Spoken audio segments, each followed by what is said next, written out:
David stood at the gates of the Benson estate, his hands clenched into fists. The grand mansion before him gleamed under the morning sun, a testament to wealth and power.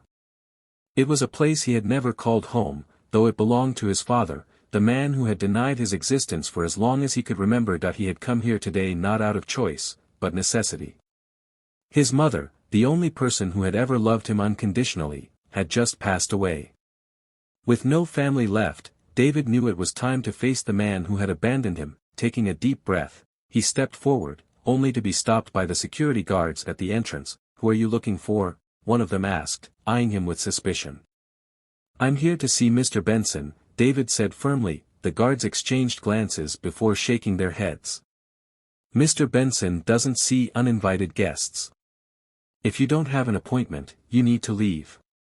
David expected this. He reached into his pocket and pulled out a letter, his mother's final words to the man who had left them behind. "Give this to him. Tell him it's from Maria." At the mention of her name, the guards hesitated. Everyone in the Benson household knew who Maria was, the woman Mr. Benson had once loved but had cast aside when she became pregnant. One of the guards took the letter and disappeared inside the mansion. David waited, his heart pounding. He had spent years building his life without his father, yet a part of him still craved acknowledgement. Minutes passed before the guard returned. "Mr. Benson says you should leave." David swallowed the lump in his throat. He had expected rejection, but hearing it still cut deep. Without another word, he turned on his heel and walked away. As he reached the main road, his phone buzzed. A message from an unknown number appeared on the screen. "You don't belong here, David. Stay away." David stared at the words, his jaw tightening. He had spent his whole life being told he didn't belong. But one day, they would regret pushing him away. One day, they would need him. David sat in the small apartment he had rented for himself after his mother's passing. It was nothing like the lavish Benson estate, but it was home, at least, for now. He ran his fingers over the unopened letter that had been among his mother's belongings. The letter she had written to Mr. Benson, the one he had refused to read. His mother's last hope had been that her son would finally be acknowledged, but David knew better. Mr. Benson had erased them from his life long ago. Frustrated, he threw the letter onto the table and leaned back in his chair. His phone buzzed again, and for a moment, he thought it was another warning message. Instead, it was from his best friend, Ryan. "Ryan, drinks tonight? You need a break." David sighed and typed a quick reply. "David, fine. Same place, Ryan, yeah. See you at 8." The bar was lively when David arrived. Music played in the background, and groups of young professionals filled the booths. Ryan was already waiting at the counter, a beer in hand. "You look like hell," Ryan said as David sat down. Ryan chuckled. "Still no word from the old man?" David shook his head. "He made it clear I'm not welcome." Ryan sighed. "You should just forget about him, man. You've done well on your own." David wanted to agree, but deep down, he couldn't shake the feeling that this wasn't over. His father's rejection burned inside him, fueling a silent rage. As they drank, a news report flashed on the TV above the bar. The words caught David's attention immediately. Benson Enterprises facing financial trouble as stocks plummet. David stared at the screen. His father's empire, the one built on years of hard work, was crumbling. Ryan nudged him. "Looks like your dad's business is in trouble." David took another sip of his drink, his mind racing. "I wonder how long before he comes looking for me." Ryan smirked. "And what will you do when he does?" David didn't answer because for the first time in his life, he had the upper hand. The morning air was crisp as David stepped out of his apartment.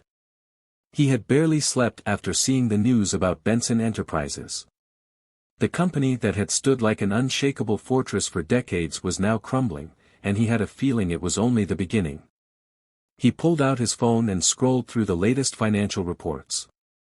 Stock values were sinking fast, investors were pulling out, and whispers of mismanagement filled the business world. The perfect corporate image his father had built was cracking. revealing the chaos underneath. David wasn't surprised.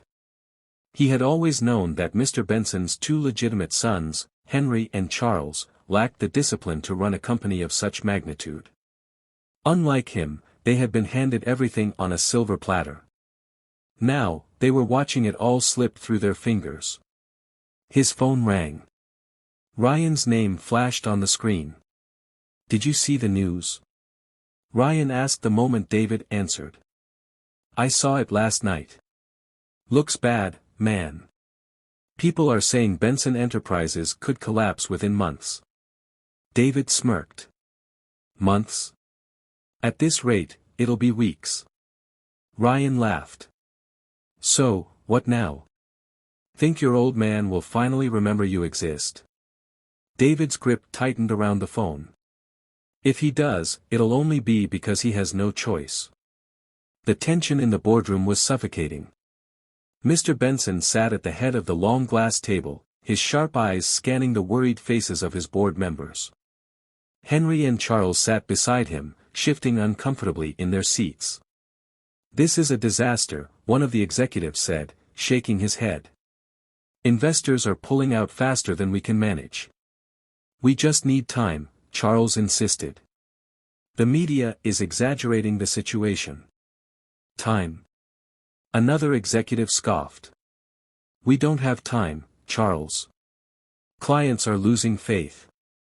If we don't act now, we'll lose everything." Mr. Benson remained silent, his fingers tapping against the table. He knew the truth, his company was on the edge of collapse, and there was only one way to save it. David. The son he had rejected. The boardroom fell silent as Mr. Benson stood up. Without a word, he turned and walked out, his mind racing. He had spent years pretending David didn't exist, but now, he needed him. And that was the hardest pill to swallow. Later that evening, David was in his apartment when his phone buzzed. He picked it up and stared at the screen. "Unknown number, we need to talk. Call me." There was no name, but David didn't need one. He knew exactly who it was. His father. For years, Mr. Benson had ignored him, but now, with his empire on the brink of destruction, he was finally reaching out. David stared at the message for a long moment, then smirked. Let him wait. He had spent his whole life waiting for his father to acknowledge him. Now, it was Mr. Benson's turn to feel what rejection felt like. Mr. Benson sat in his private study, his phone still in hand, waiting for a response that never came. He had never once called or texted David in his life, and now, when he finally did, his son was ignoring him. The realization stung more than he cared to admit. Still no response. Henry asked, standing by the window d'Amar. Benson shot him a sharp glare. If he had responded, I wouldn't still be sitting here. Henry sighed.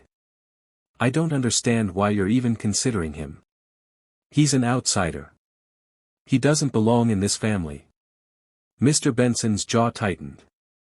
Neither do fools who drive our company into the ground. Henry flinched but said nothing. Charles, sitting on the couch, crossed his arms. Even if David is as good as you say, why would he help us? You abandoned him, father. You made it clear he wasn't wanted. Mr. Benson turned away, his pride warring with the reality before him. He had always believed that bloodlines and legitimacy mattered more than anything, but now, when he needed a true leader to save the company, the only capable heir was the one he had pushed away. For the first time in his life, he had no choice but to admit that he had been wrong. That we will try again, he said finally. I will not let this company collapse. If that means swallowing my pride and begging David to come back, then so be it. His son stared at him in shock. Mr. Benson had never begged anyone for anything. David's decision. David sat across from Ryan in their usual bar, staring at his untouched drink. His phone was still on the table, the unread message from his father glaring at him. You haven't responded? Ryan asked. David shook his head. Ryan leaned back with a smirk. I can't blame you. The man treated you like you didn't exist. and now he wants you to save his company? That's some nerve. David exhaled slowly. Part of me wants to ignore him. Make him suffer the way he made me suffer. But... Ryan pressed. David ran a hand through his hair. But this is bigger than just him. If Benson Enterprises collapses, thousands of employees will lose their jobs. People who had nothing to do with my father's hatred for me. Ryan studied him for a moment. So, you're actually considering helping?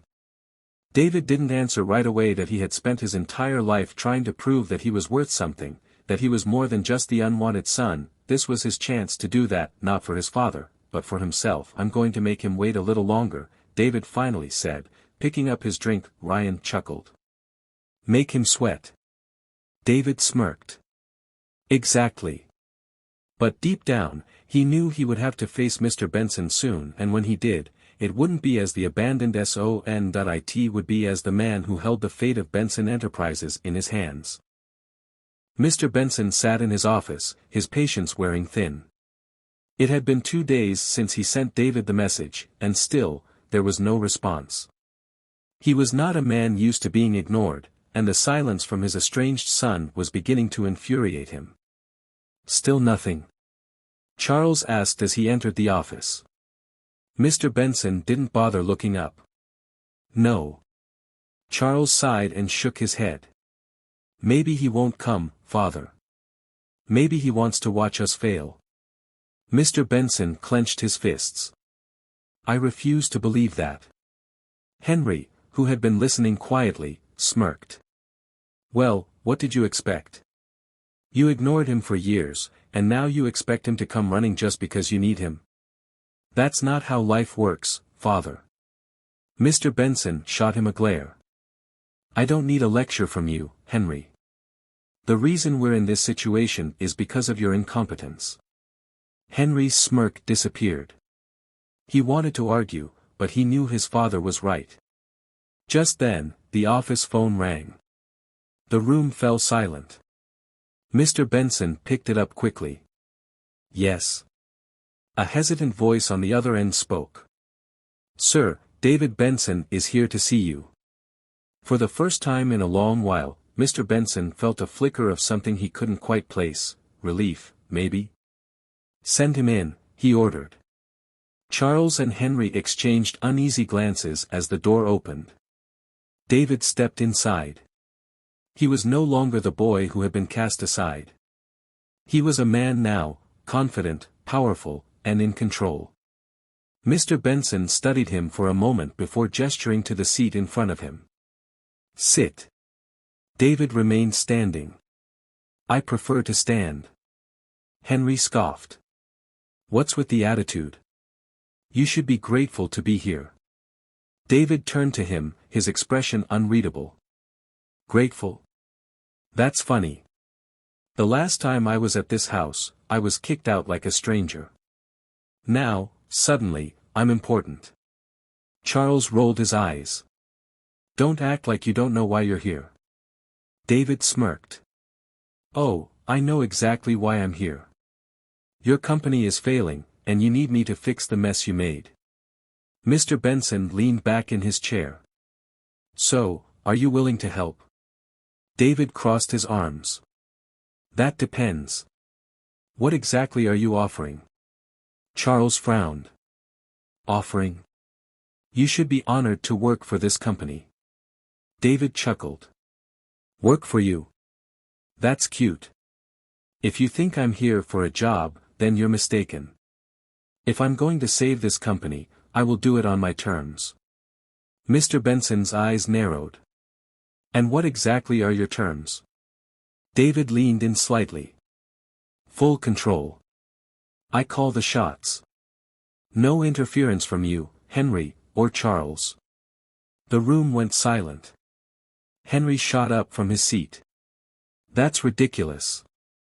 You can't expect father to hand over the company to you. David shrugged.